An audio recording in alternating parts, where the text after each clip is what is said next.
What are Atterberg limits? Atterberg limits are primary form of classification, particularly for cohesive soils. There are three types of Atterberg limits: the liquid limit, plastic limit, and shrinkage limit. Liquid limit is the minimum moisture content at which the soil will flow under a small disturbing force. It also identifies the change of soil from plastic to viscous fluid state. Plastic limit is the minimum moisture content at which the soil will deform plastically.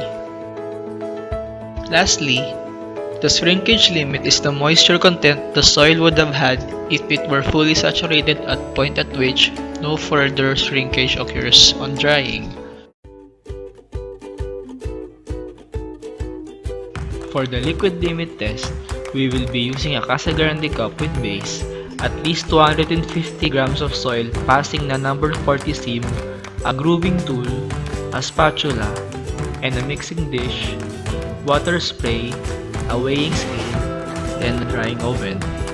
After preparing the number 40 sieve soil, add a small amount of water and mix it with a mixing tool until it becomes creamy. Avoid putting too much water. Place the mixed soil on a Casa Grande cup and smoothen its surface with the spatula. Make a groove across the soil at its center with the grooving tool. The cup is then dropped and the number of drops was counted until the groove closes along 12.7 mm or half an inch. Take a sample from the soil and record its weight. Oven dry the soil after weighing and let it dry for a whole day.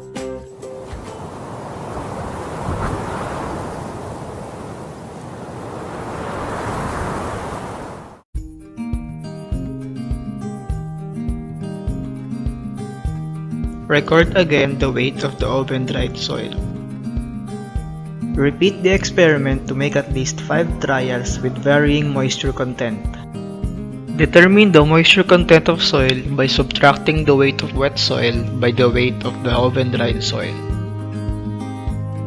Compute the percent water content of each sample using the formula and plot the water content versus number of blows graph. The liquid limit of soil is the moisture content in percentage when the groove in a soil pot closes at 25 blows.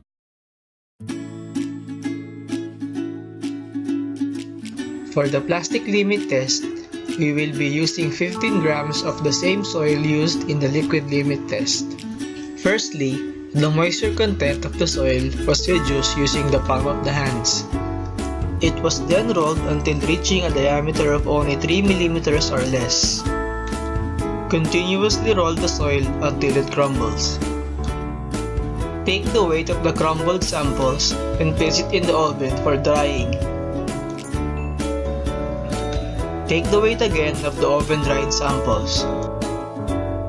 Repeat the experiment for 3 trials and record the data.